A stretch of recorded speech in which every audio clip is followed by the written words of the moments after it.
There is an airport in Japan. It sits in the middle of the ocean, not near the coast, not on a peninsula, in the ocean, 4 kilometers from shore. No land beneath it, no rock, no foundation that nature put there, just water. And then this. When engineers first proposed it, other engineers laughed, not because it was ambitious, because they said it was impossible. You cannot build a stable structure on soft ocean sediment. It will sink, it will tilt, it will collapse. And they were right about one thing. It did sink. It sank more than anyone predicted, more than anyone had ever seen an engineered structure sink. And yet, the airport never closed. Not for a single day because of the sinking, because the men who built it had planned for something almost no one else in engineering history had dared to plan for. They built it knowing it would sink, and they built it anyway. This is the story of Kansai International Airport, a structure that should not exist, built on a seabed that refused to hold it, in a country that could not afford to fail. What happened here was not luck. It was not accident. It was one of the most calculated, obsessive, and quietly heroic engineering projects the modern world has ever seen, and most people have never heard the full story. Osaka in the 1960s was suffocating. The city was growing faster than anyone had planned. Factories, shipping ports, millions of people, all packed into a region that had run out of room. Itami Airport, the main airport serving Osaka, was surrounded by neighborhoods on every side. No expansion was possible, no new runways, no more capacity, and Japan's economy was not slowing down. It was accelerating. By the 1970s, government planners knew something had to be done. A new airport was needed, something massive, something that could handle the next century of growth. But where do you put an airport when the land is already gone? A civil engineer named Yoshio Nakamura was part of the early planning team. He looked at maps for months. Mountains to the north, dense urban sprawl in every direction. And then Osaka Bay, wide open and mostly shallow. The idea came slowly at first. What if the airport wasn't built on land at all? What if you created the land? It sounds simple when you say it like that. It wasn't. The bay floor near the proposed site was not rock. It was not firm sediment. It was deep layers of soft clay, the kind that compresses under weight like wet sand under. Every geologist who looked at the soil reports said the same thing. This ground cannot support a structure of this size. The compression alone would be catastrophic. The island would sink unevenly. Runways would crack. Terminals would tilt. The project would become a disaster visible from space, and yet the Japanese government approved it anyway. In 1987, construction began. What followed was not a triumph of confidence. It was a race against a problem that engineers had never fully solved before.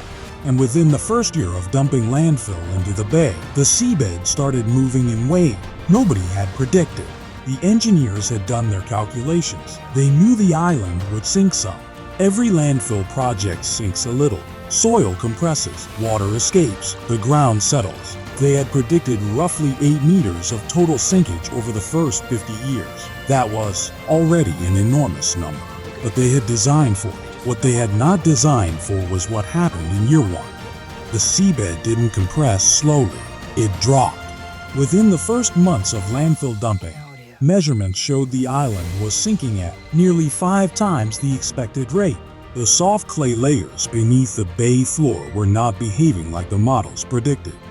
There wasn't just one layer of compressible clay. There were multiple layers, stacked beneath each other, going far deeper than the initial surveys had shown. Every meter of new landfill added above was sending shockwaves of pressure down into clay that had never been disturbed in thousands of years. The project managers called an emergency meeting. The numbers were laid on the table. If the sinking continued at this rate, the island would drop so far that the entire structure would have to be abandoned before it was ever finished. 3 years of work, billions of yen, gone. But one engineer on the team, a geotechnical specialist named Kenzo Watanabe, had been quietly tracking something the others hadn't focused on. The sinking wasn't random, it was consistent. Painful, yes. Expensive, yes. but it was following a pattern, a predictable curve. And that meant something important. It meant it could be managed. Watanabe proposed something that stunned the room. Don't fight the sinking. Design around it.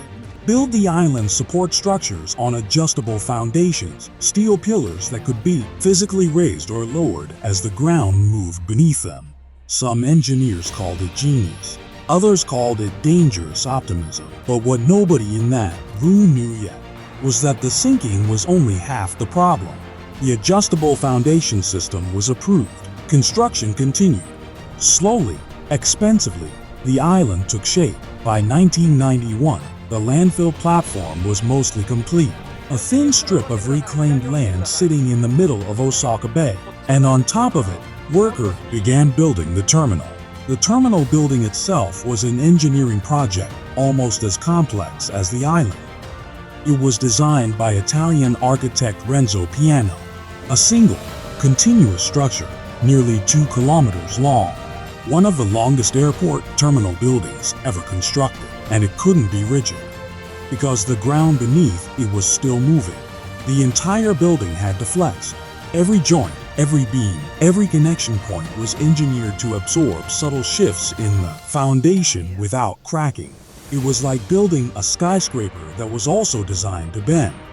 But as construction crews worked through 1992 and into 1993, the sinking continued, faster than the revised models had predicted. The adjustable pillars were already being used. Crews were physically raising sections of the terminal structure to compensate. Some pillars had been adjusted dozens of times, and the island still hadn't stopped moving. Then a new report landed on the project director's desk. A team of independent geologists had completed a deeper survey of the bay floor. What they found changed everything. Beneath the layers of clay that engineers already knew about, there was another layer, deeper, softer, older. A stratum of ancient marine sediment that the original surveys had missed entirely. It stretched across almost the entire footprint of the island, and it hadn't even begun to compress yet. The sinking they had already seen was just the beginning. Project leaders now faced a calculation they had never wanted to make. The total predicted sinkage was revised upward, not 8 meters, not 10. Possibly closer to 18 meters over the life of the structure. They were building an airport that would slowly disappear into the sea, and it was set to open in less than a year. 18 meters. That number sat in the room like a stone.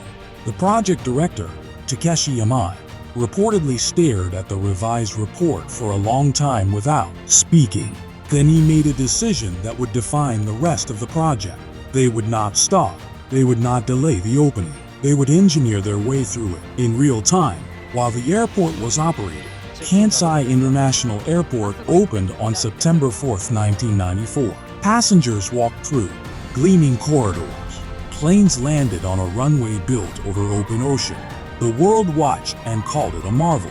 What the world didn't see was the team of engineers stationed permanently on the island, monitoring, measuring, adjusting. Every single day, hundreds of support pillars beneath the terminal, each one individually adjustable with hydraulic jacks. A dedicated crew whose only job was to keep the building level as the ground beneath it continued to drop.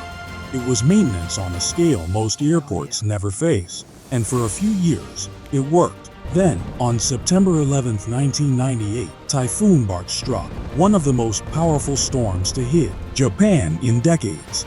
Waves 4 meters high crashed against the island's seawall. Wind speeds exceeded 200 kilometers per hour. The airport was evacuated, and when engineers returned the next morning, they found something that stopped them cold. The seawall on the western edge of the island had held, but the storm surge had pushed the entire island very slightly sideways. Not just down, sideways. The lateral movement was small, less than half a meter. But it was never supposed to move that way at all. The original design had only accounted for vertical sinking. Nobody had fully modeled what a direct typhoon strike would do to the horizontal position of the island itself. And now they knew. The airport was not just sinking. It was drifting. Drifting. An airport. Drifting. Engineers spent weeks analyzing the data from Typhoon Bar. The lateral shift was real, documented, measurable, and it raised a question nobody had publicly asked before.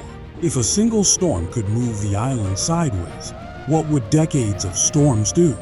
The answer came through long-term monitoring data collected over the following years.